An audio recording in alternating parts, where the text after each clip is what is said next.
Bueno, ya está con nosotros nuestro invitado. Se trata de Glatzer Tuesta, él es director de IDL, le damos la más cordial bienvenida. Gracias por estar aquí. Qué gusto, al contrario, gracias por la invitación. Bueno, sin duda, lo que está sucediendo a lo largo de esta semana y la transmisión además de este pedido de prisión preventiva contra Keiko Fujimori y 10 personas adicionales que está haciendo el fiscal José Domingo Pérez Gómez ha hecho que todos los peruanos en realidad centren su atención en este desarrollo. ¿Es un hecho importante, inédito en la lucha contra la corrupción en nuestro país? Yo creo que sí, digamos, el principio de publicidad en la Administración de Justicia es fundamental. Creo que el antecedente, que también tuvo un nivel de atención similar, fue el caso del juzgamiento de Alberto Fujimori, coincidentemente, porque no solo por el hecho de que podamos todos estar atentos, sino también con un mecanismo de respeto al debido proceso. Porque recordarás que en ese momento, cuando se discutía en el caso de Alberto Fujimori, se decía que no se estaban guardando las garantías. Y la publicidad, el hecho de que todos podamos ver que Fujimori se pudo defender, que pudo tener una debida defensa, que se respetaron de manera escrupulosa todo lo que refiere este derecho, fue fundamental para después arguir que fue bien juzgado. En este caso también, uno dice, ¿por qué tan larga esta audiencia? ¿Por qué tan desarrollada, tan detallada? Porque es mejor tantos así. días, ¿no? O sea, yo lo que creo es que estas, como está previsto, una discusión de prisión preventiva debe ser mucho más sencilla, mucho más rápida, porque son elementos que no necesariamente tienen que llegar al nivel de prueba definitiva, que se va a ver en el juicio. Pero sin embargo, creo que Richard Concepción Carhuancho, para evitar que después lo vayan a quejar porque no dejó que la defensa actuara debidamente, permite que pregunte, que contradigan, que desarrollen su punto de vista, y por eso es que está demorando tanto, ¿no?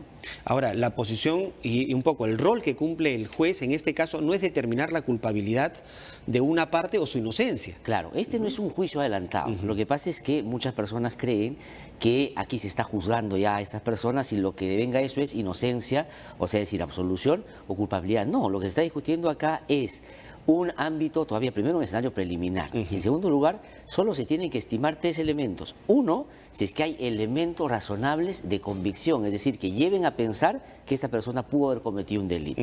Una vez que se pasa ese primer supuesto, el segundo es si esa pena que probablemente le podrían dar si está vinculada, tiene más de 4 años. Y el tercer elemento es que si esa persona o esas personas tienen capacidad de huir de la justicia, es decir, de fugarse, o de generar acciones para obstruir la investigación o la justicia. Son incidentes muy concretos lo que tienen que determinarse. Eso es lo que tiene que sustentar adecuadamente el fiscal ante el juez, ¿no? Y el juez tiene que oír a la defensa respecto de lo que sostiene el fiscal y luego tomar una decisión. Es verdad. Por Ese eso es el procedimiento. Que el juez no tiene que llegar a determinar en plenitud si estas personas cometieron el delito. Eso no es el supuesto. El supuesto es elementos razonables de convicción que esa persona participó, en este caso, de una organización que estaba instalada entre una agrupación política y que cometió los delitos de lavado de activos y otros conexos. Y en los otros casos creo que ya se va desarrollando. El último tema es el más discutible siempre, el tema del arraigo, el tema de la posibilidad de fuga, o de el tema de la obstaculización de justicia. Pero creo que a diferencia de los otros casos que también ha juzgado Carhuancho y el sistema de la Sala Penal Nacional, creo que en este sí se configura de manera consistente en el último tema, el segundo supuesto, el tema de la obstaculización de la justicia. Ahora, si el juez Concepción Carhuancho determina la prisión preventiva para Keiko y las 10 personas adicionales que forman parte de este proceso, eso no exime de que tomen las acciones de defensa respectivas para que apelen, luego pasen una segunda instancia. Es decir, estamos todavía en el inicio de un proceso que va a tomar algunos años, ¿no? Va a tomar un tiempo, porque además recuerda que a Richard Concepción Carhuancho lo han quejado en una segunda instancia para recusarlo, para sacarlo del caso. Es más, yo en algún momento he empezado a creer que esta manera prolongada de hacer la audiencia, digo, por parte de los que defienden a Keiko Fujimori, a quienes con ella están imputados estos delitos, es hacerla larga para que segunda instancia resuelvan la recusación cuando todavía Carhuancho está en esta audiencia, para tratar de, me imagino, evitar que él termine diciendo en eso, ¿no? Pero eso no es posible porque él ya empezó con la causa. Pero creo que van a ir a la recusación, creo que, como a mí me parece va a pasar, va a terminar estas personas yendo a una prisión preventiva, van a apelar, una segunda instancia va a resolver. Y me da la impresión que, como pasó la primera vez en la detención preliminar, que es una figura distinta, ellos están esperanzados en la segunda instancia. Por eso es que es importante lo que dice José Domingo Pérez, que cuando este señor Silva Checa claramente desde mi punto de vista, el que arma la estrategia de defensa de ese sector, le pide a los abogados que generen incidentes para obstaculizar y ganar tiempo para en una segunda instancia bajarse la decisión de Carguancho, es porque creen que aquí les van a dar prisión preventiva y arriba más bien les puede ir distinto, ¿no? Y es un poco también algunas expresiones de algunos congresistas, por ejemplo, de que de donde esté Keiko Fujimori va a seguir ejerciendo el liderazgo del partido, es decir, Sí. Están considerando realmente la posibilidad de que termine con prisión preventiva luego de lo que decide el Yo juez, creo que ¿no? sí, y digamos, eso se suma a una serie de hechos políticos judiciales que han dado cuenta en los últimos tiempos que Fuerza Popular, como algunos han dicho, que ya no es una fuerza y menos popular, ¿no? Lo que ha pasado en el último proceso electoral ha dado cuenta de que en realidad ya no tienen la representación que tuvieron en algún momento, y en el ámbito de la política lo único que tienen son sus congresistas en el Congreso, que como hemos visto ya empiezan como a hacer vida propia porque entienden que Keiko Fujimori suma cero y ellos tienen también que responder a sus votantes en sus regiones, y por eso es que el vínculo con el gobierno central ha empezado a expresarse de distintas formas, ¿no? Y es curioso, ¿no? Porque aquí estamos viendo un proceso que involucra a actores políticos, a un fiscal Sí. que sin duda está demostrando, ha salido del anonimato, digamos, y está demostrando un trabajo bastante contundente en sus argumentaciones, lo que ha hecho que se gane además el cariño y el afecto de mucha gente y lo expresan abiertamente. Pero por otro lado, en este proceso están involucrando a personajes que tienen que ver con el sistema de justicia mismo, desde el fiscal de la Nación actual, los ex consejeros del Consejo Nacional de la Magistratura, un ex juez supremo ahora fugado, es decir, como que todo estuviera enraizado, y es una enorme oportunidad que tiene el Poder Judicial de poder decir a partir de aquí en adelante vamos a, digamos, resolver esos problemas que siguen arrastrando duramente. No, sin duda. Lo que hemos podido en los últimos días observar es, a diferencia de lo que pasó en el gobierno de Fujimori y Montesinos, que digamos ser una organización criminal más predecible, o sea, un dictador que ya quedase en el poder, tenía un asesor, utilizaba servicios de inteligencia, compraban medios de comunicación, es Tenían decir, el control de la Fiscalía, del Poder Judicial, de los organismos electorales y, digamos, en los extremos de la persecución, su grupo Colina, para hacer lo que lamentablemente hicieron en esa época. En este caso es distinto, porque lo que ahora hay, o se ha descubierto, es una red de corrupción instalada en el sistema de justicia que le brindaba servicios de impunidad a distintos sectores. Entonces, le brindaba servicios de impunidad a sicarios, a narcotraficantes, a lavadores de dinero, a malos empresarios y también a políticos. Por eso es que cuando se descubren los cuellos blancos del puerto, es a raíz de una investigación a crimen organizado. De acuerdo, por y un cuando caso de empiezan a narcotráfico hacer en particular. legalmente seguimiento a algunas llamadas, se dan cuenta que estos operaban en correlación o en alianza con algunos funcionarios del sistema de justicia. Y ahí es donde se llega hasta Hinojosa Pariachi, y conversaciones que además ayer han aparecido otras dos, donde el actual fiscal de la Nación, de una manera muy fraterna, muy cercana, habla con Hinojosa Pariachi, pero no de asuntos familiares que también tienen que ver con la conversación que ayer se ha difundido, sino claramente con un hecho que puede devenir en corrupción, es decir, buscar encontrarse con el presidente del Consejo de la Magistratura el momento en el que el señor Chávarri estaba en un proceso de ratificación. Eso está en la ley orgánica del Consejo Nacional de la Magistratura considerado como falta grave. Ahora, es que y sin se embargo, constituye un elemento de nulidad de la propia ratificación. es que el Consejo Nacional de la Magistratura hace mucho tiempo que venía haciendo agua, y era un secreto a voces, ese tipo de acuerdos para lograr nombramientos, designaciones, ¿no? Entonces... Claro, lo que ha pasado es que antes la lógica de cooptar el sistema de justicia era encontrar el juez corrupto que atiende tus causas, sobornarlo para que éste beneficie en el caso concreto. En algún momento estas mafias dijeron: ese es un esfuerzo muy al menudeo, vamos a ir por la cabeza, entonces vamos a tomar el Consejo de la Magistratura. Así elegimos a los jueces que nosotros queremos y no tenemos que estar, digamos, uno a uno negociando. Por eso el Consejo Nacional de la Magistratura era central en la estrategia. Ayer, en la discusión que había sobre la prisión preventiva de Gutiérrez Peve, el fiscal Núñez ha podido identificar la importancia en la organización criminal del papel que cumplían los miembros del Consejo Nacional de la Magistratura, y tengo la impresión, y así debería ser por una cuestión de predictibilidad, que los otros que están en situación parecida van a correr la misma suerte. Lo que ha pasado con Julio Gutiérrez Peve también puede impactar o influenciar en la decisión del juez Concepción Carguancho. Si bien es cierto, son casos distintos, pero me parece que sí. Lo que pasa es que no se puede establecer en el caso por caso asuntos que no estén vinculados al funcionamiento de una red. Acá lo que se ha encontrado no son casos aislados de corrupción, se ha encontrado el funcionamiento de una red que le daba servicios también a la política. Por eso es que el señor Inostroza Pariachi era clave en la estrategia del fujimorismo, por ejemplo.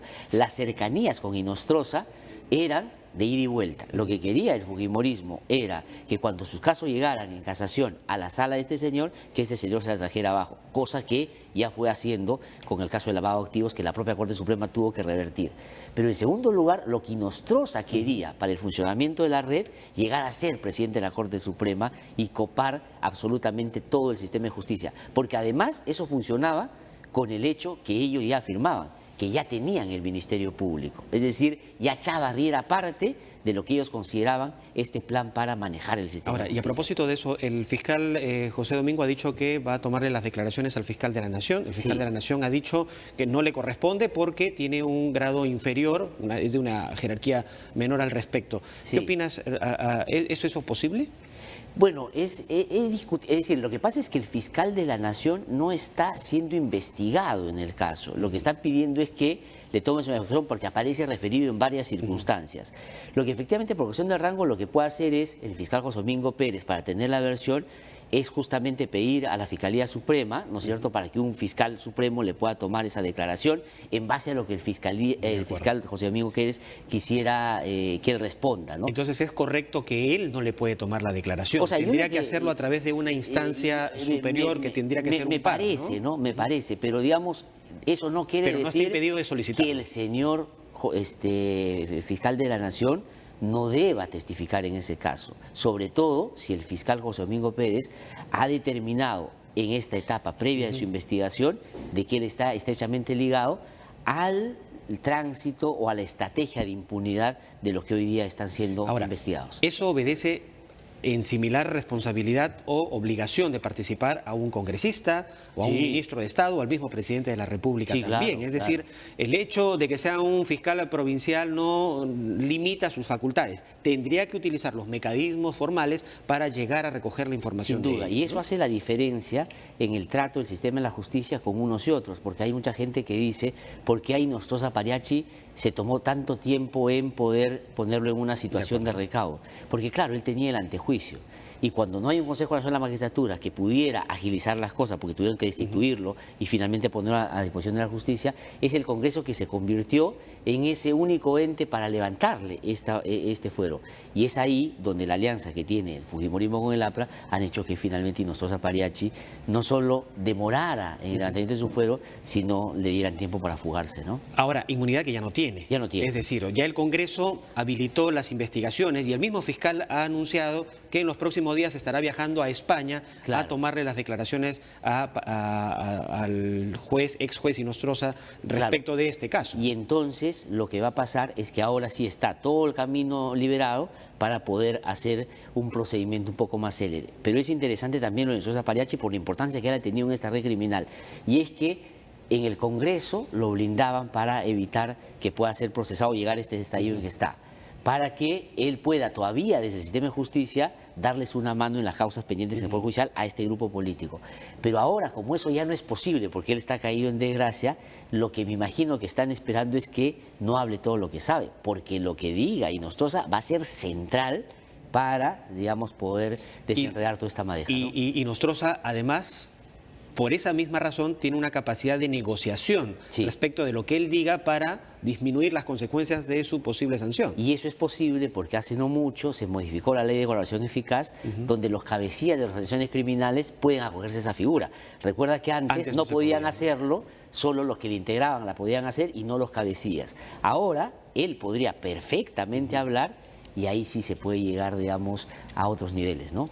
Ahora, y para terminar, Gelser, el juez también se ha tomado una decisión ya con una sentencia en el caso de Rómulo León, Fortunato Canán y un funcionario que fue el único que asistió además a la audiencia y que tendrá que pagar los 7 años que le han dado, en tanto no se decida algo diferente en una instancia superior, ¿no? Bueno, yo creo que digamos, el sistema de justicia después de haberse mostrado el ámbito más nefasto y diría yo contaminado por la corrupción, está, como tú decías al inicio, una magnífica oportunidad de cambiar. Creo que han tomado algunas medidas, creo que la presencia de Víctor Prado como presidente del Poder Judicial es una buena noticia, lo es también el hecho que Eduardo Rodríguez haya renunciado en medio de esta crisis, pero además curiosamente en el caso de Víctor Prado Saldarriaga, un vocal supremo con una trayectoria intachable, que nunca hubiera sido presidente del Poder Judicial si es que no hubieran pasado estas circunstancias, cosa que pasó en su momento con Pablo Sánchez también, que siendo el más antiguo, todo, no podía llegar hasta que Ramos Heredia se fue y tuvo esa posibilidad. Entonces, que entró provisionalmente en reemplazo por ser el más antiguo. Exactamente, ¿no? Exactamente, y después ya se quedó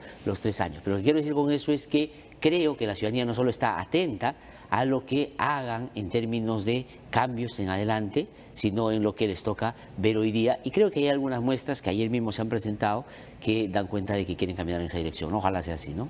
Ahora, y para terminar, respecto de la Junta de Fiscales Supremos y esta confrontación abierta que existe entre 5 que son los que terminan decidiendo la alta dirección, digamos, del Ministerio Público, ¿qué crees que va a suceder en los próximos meses? Bueno, eso es realmente, me parece muy preocupante, porque si el fiscal de la Nación hoy día se sostiene porque hay otros 3 fiscales supremos que finalmente además están siendo investigados por estos casos que han decidido mantenerlo, pese a que dentro del propio Ministerio Público ha perdido abiertamente la legitimidad el fiscal Chávarri.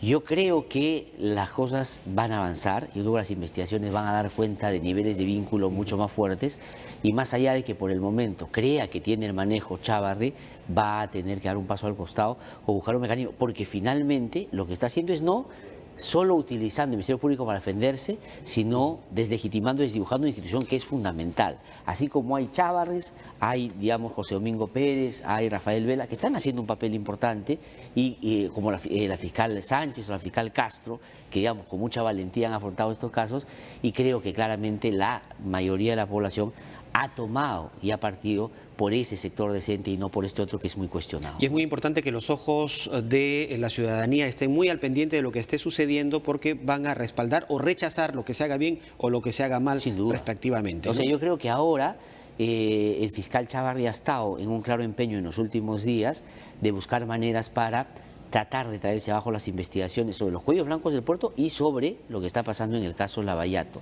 Pero como esos fiscales que hoy día están defendiendo al país en esos casos concretos, ya no, para decirlo de manera simbólica, son del Ministerio Público, sino son de la gente, entonces sería realmente escandaloso que tomen una medida contra ellos para tratar de sacarlos, ¿no? Yo creo que ya está tan instalada en esto que tú decías al comienzo, la cabeza y la percepción de que es posible que fiscales sanos puedan hacer o llevar a justicia, que moverlos, sacarlos, seguirlos persiguiendo va a ser peor para el señor Chávarri, ¿no? Sería terrible. Bien, bueno, te agradecemos, gracias por esta conversación. Gracias, Artuesta, director de IDL, ha estado dándonos sus puntos de vista y dando esta mirada global de algo que todavía se está desarrollando en esencia.